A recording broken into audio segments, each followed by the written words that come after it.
Hello to anyone who may have accidentally stumbled upon this video. Stardogged Moon here of the Super Co-op Brothers.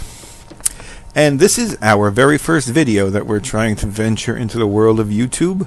So this video is probably going to be bad, very bad. But it doesn't really matter. I think that probably only 3 of us are going to be watching it. Me, Gluten Mifflin, maybe Clever Potato, and that's about it. I might actually give it a thumbs down myself, but we'll see how it goes. So in this video series, we're hoping to show you guys a brief glimpse into our Minecraft world. Today we're going to be looking at Endor, one of our very first areas that's completely finished. The lore is done. The lore behind the whole world is done. Not the whole world, the area of Endor. And we'll show you some of the key features that sort of explain the story that happened here. Okay, so we're in the first station. We're in the outer station of Endor. I'm going to exit, and you'll see their very first reference. Obviously, we're talking... we're talking about the Star Wars world of Endor. I'll turn around in a second. So we have an ATST. And actually, in that ATST, there are some beds. So I'm going to use those beds right now, because I did just travel here, and I don't want to die, and I only have 2 hearts. So let me just hop up here 1 sec, and then we'll continue the tour. Bam, bam. Okay. Oh, both beds. Oh, I might have taken the 1 bed out. All right, so this is the ATST was one of the first structures we built with the little base entrance that Han Solo and Princess Leia were hunkered down in when they were being attacked by the Empire in that movie. But I generally use the ATST as one of our areas. And this is treacherous as hell. Oh, there it is. The red, right. One of our main areas to go to and respawn at should any problems happen. The ATST is not my design, by the way. It is. I got that blueprint for that from a site called grabcraft.com. I really like the way it looked. I made some modifications, and that's what I always recommend with that site, is just make a basic outline and then do what looks right to you. So this is that sort of iconic scene from the Return of the Jedi, where you have the ATST standing outside with, I think it was Chewie and Wicket when they took control of it, and then down here would have been Princess Leia, Han Solo, R2-D2 trying to get into that door. Maybe I forget. Been a while. Okay, so over here this is one of the first structures after this was built. This is one of the first things that we then built, and this is what basically started the story behind Endor. So it was basically this pit right here, and I wanted to put something special in this pit, so I thought of something like a Stonehenge or something, and we realized that it would look cooler if it was an idea of just portals. So the idea behind here is that the Ewoks who lived here very long ago, they knew about portal technology, but they didn't know what would make a proper portal that would be able to transport them. So they started testing with different materials until finally they found one that did work, and that of course would be obsidian. So what you see around the obsidian portal are a bunch of failed attempts at other portals that have since rotted or decayed, and so just their remains are left. Okay, this entrance we also used to makes it used as an entrance for the whole tree system of Endor. So when we first came upon Endor, we popped up. We were making an underground railroad system to take us from points that are very far from one another. And as we were digging that, we decided to pop up and see what was around in some sections. When we popped up here, we saw these enormous trees, and instantly I knew that I wanted to build Endor here from those trees. This tree, though, which is the main tree to get up into Endor, is manufactured. I built this tree myself. It is much wider and thicker than any of the other ones.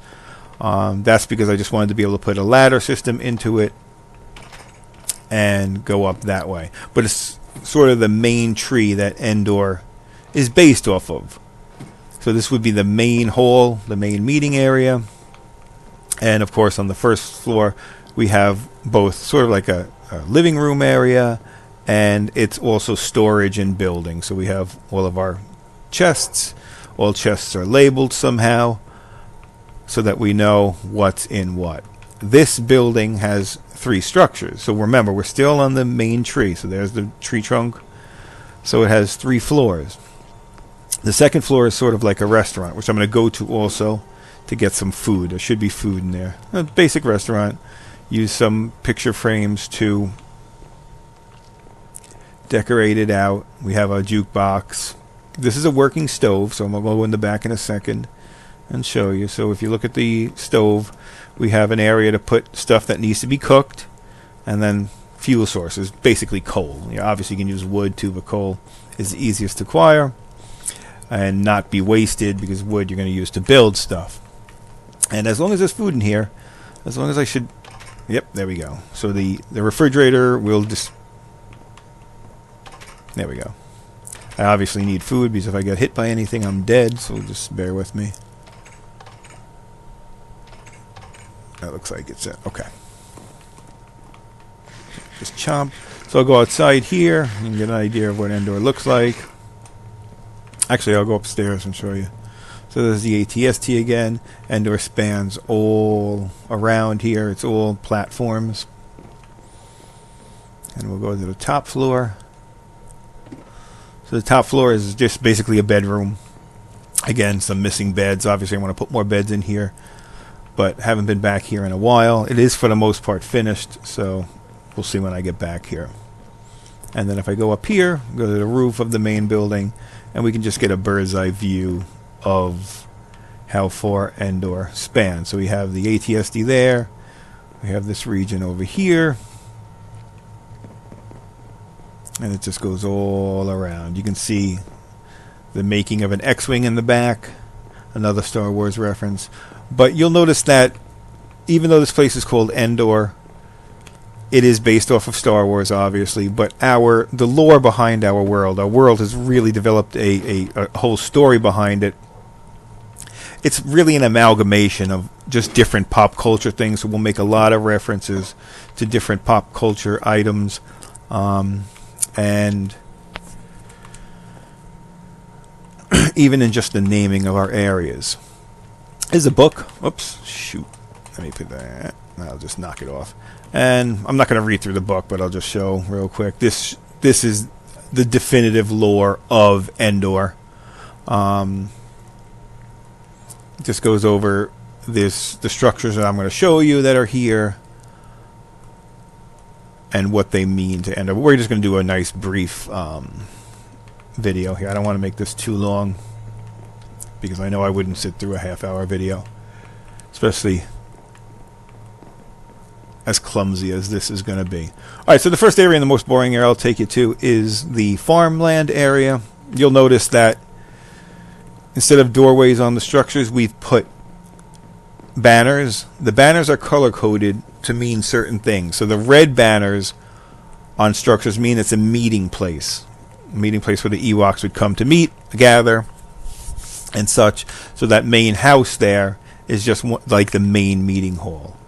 Over here we have farmland, agriculture, animals, and stuff like this. These are sheep that just spawned up here. We do have an actual farm of animals. So I grow a bunch of crops here. And the main structure for the agricultural structure for the farmers would be here. The agriculture gets green banners. And inside here, it's just a basic house.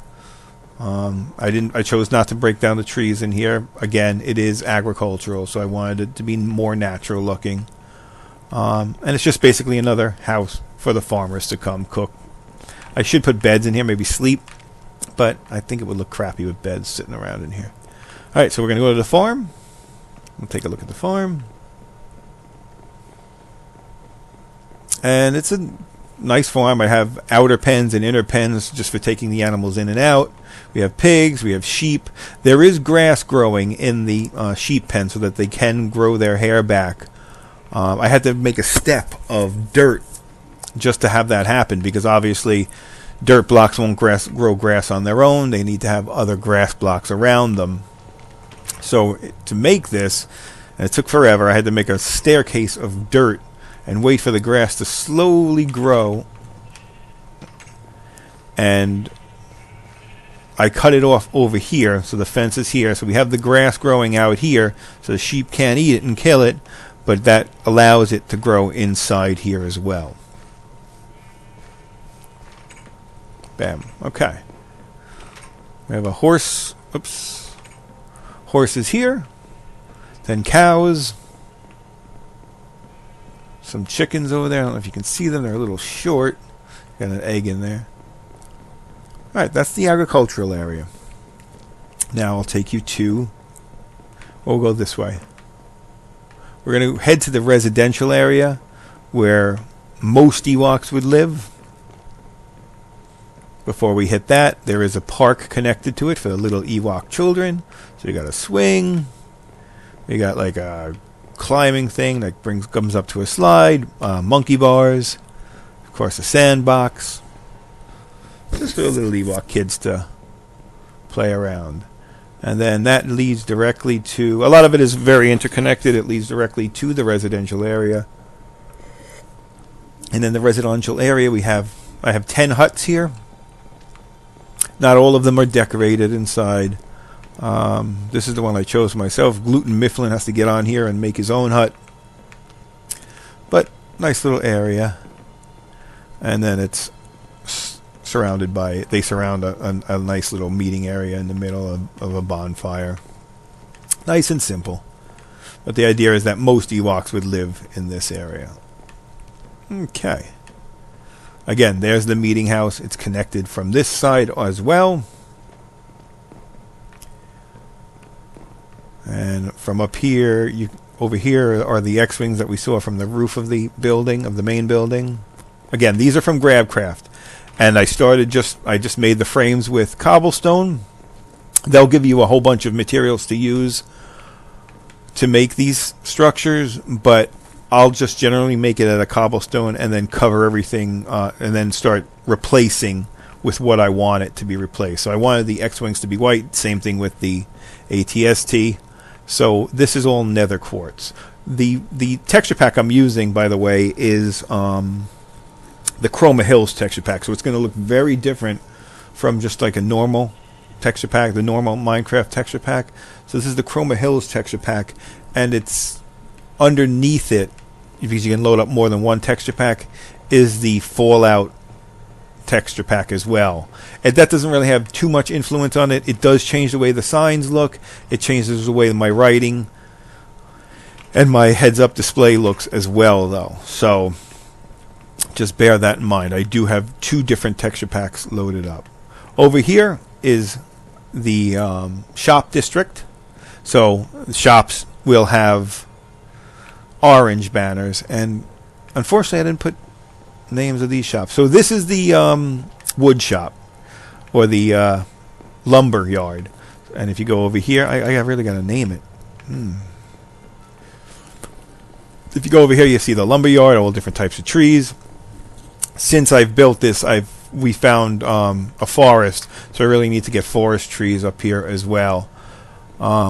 And this is just the workshop area. These are supposed to be like table saws, so we're sawing wood in half here. That's why these are in half over here. They're pretty cool. Pretty cool. And over here, of course, we have the blacksmith, modeled after the blacksmiths you see in villages, but a little larger scale. Obviously, I have the anvil there, some stoves. So the idea is with these bigger shops that are more used, you have the workshop area in the back, and sort of like the area where you'd go and place your orders in the front. Bam. Oh, jeez. I got a pig on this side. No, a chicken on that side and a pig on this side. And both in the same spot almost. That's crazy. Are they stuck? I think they're stuck on that trap door. Okay, this is an extension of the business district. We have another meeting hall. Again, red means meeting halls. And it's just basically a bar. That's all I created here. Just another place for Ewoks to gather, have a drink or two. Just a nice little cozy bar, somewhere where I might like to go. All right, let's continue. And over here we have another reference. This is Wandering Oaken's Trading Post and Sauna. And if you go inside, you sort of get that.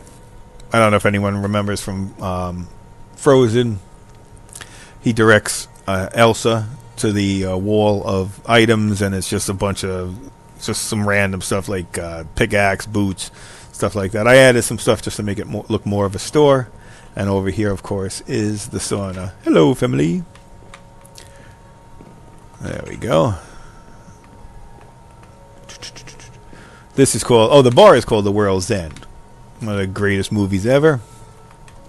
And over here we have the Finucci. Oh, shoot. Finucci Bothers tailing. I gotta change that. It's supposed to be Brothers. It's from, oh, look, another chicken trap door. That must be it. They get stuck on the trap doors.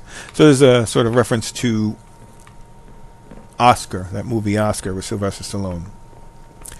And over here is Mundane Study. I have a quote from, I forget what it's from, Dante's Inferno or something. This is sort of where the whole story behind the Ewoks happened. Again, the whole idea behind the Ewoks is that they were trying to develop a portal system. And the one wizard, the main wizard, Mundane, is the one who started that whole thing and ultimately led to the disappearance of the Ewoks. So obviously we don't see Ewoks here. They're gone. The idea is that they've left and traveled portal from portal to portal, and now they're just too far gone and they're never going to find their way back. But the story is mainly comes from what Mundane did here, because he's the one who first discovered that obsidian was the secret to portal technology. So his wanton greed for obsidian is ultimately what led to the destruction of this area and the disappearance of the Ewoks. So the first thing we hit here is the Sacred Order of the Stonecutters. It's a direct reference to The Simpsons, and it makes sense because, again, Mundane was searching for obsidian, and in doing so, he had to dig or try to create it magically somehow. So one of the first things he did was get a whole bunch of Ewoks that would follow him, that would be his minions, and he called them the Stonecutters. And they dug this very large quarry. That's over. Let me kneel so I don't fall. I do have a ladder system here. So they dug this very large quarry and built these cranes to. Let me get a little further back. And built these cranes to bring material up and down in the search of obsidian. Now, obviously, they found other materials while they were digging as well. And as a result of that, much of the stonework you see around Endor, like the chimneys over there, is attributed to the stonecutters.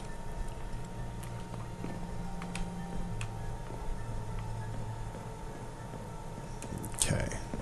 Over here is one of my favorite things, one of my favorite parts of the story, is this is known as the Medusa tree. So the idea here is that Mundane, in his greed for obsidian, tried to become like an alchemist, changing one form of matter into another, and he did it magically. The problem was that he tried it on a piece of wood within this tree, and instead of changing it to obsidian, he was able to change it to stone, but it infected the entire tree. And in doing so, as it infected the entire tree, if we go down here, oh shoot, all right. Oh, no. Oh, frick. Oh, no. Okay. Oh, well, I'm bound here, so I don't have to even worry about it. But I still didn't want to fall. No. Come on. I did this like a million times when I was first building it. Now I'm like a moron. Oh, here is the end. Oh, no. Alright, you might not get to see this because I'm trying it one more time and then screw it. Oh, now I gotta... Alright, so I apologize. It doesn't really matter. I'm apologizing to Gluten Mifflin, basically. Alright, let me try this. Yes, fine. Okay, so here's the Medusa tree. It goes up there. So again, it infected the entire tree and eventually led to the ground. And then it started infecting the ground, searching for other trees. So you can see there's little mini Medusa trees all around following these tendrils of stone that tried to infect the entire world almost. Luckily, it stopped before infecting all of Endor and may possibly the entire world. So this is one of the things that led to Mondane's being rejected by the Ewoks. Remember, the Ewoks live in these trees. They find these trees sacred, and him having bastardized one of these trees by turning to the stone and then possibly infecting every other tree around, that led to his disgrace within the Ewok community. But it still didn't stop him. It still didn't stop him from his search for from his search for obsidian. And that's what ultimately led to his death and destruction. Well, I won't say death because I don't know if he's dead. I don't think he's dead. Well, he might be.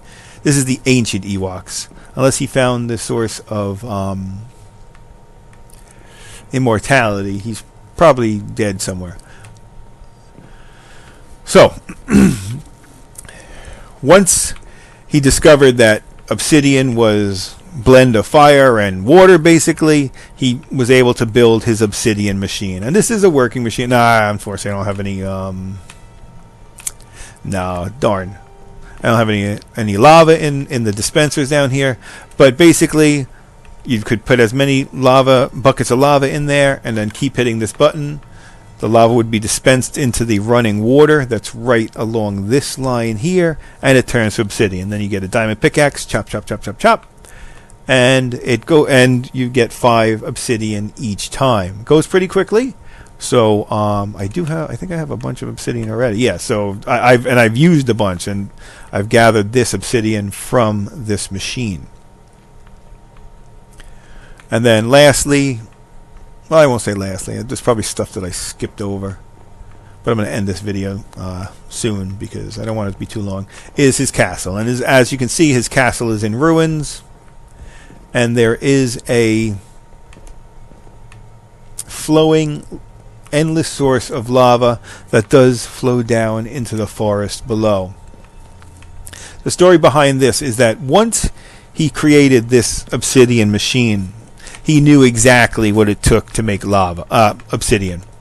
Water and lava. But he wanted an endless source of the lava. So to do so, the idea is that he created a tiny mini portal in the middle of this endless flow here. And the power behind that is what led to the destruction of his castle and to this endless source of lava ever flowing out and, again, burning parts of Endor. And after that, Mondane was never to be seen again. Alright, so that's your brief tour of Endor. Again, there's going to be about 3 people watching this. So I hope whoever does see this likes it. If you do, you can leave comments. If you don't, leave comments. Doesn't really matter to us. As I said before, I'll probably give this video a thumbs down myself. But you got to start somewhere. And this is where Gluten Mifflin and I have decided to start. Thank you for watching. Have a great day.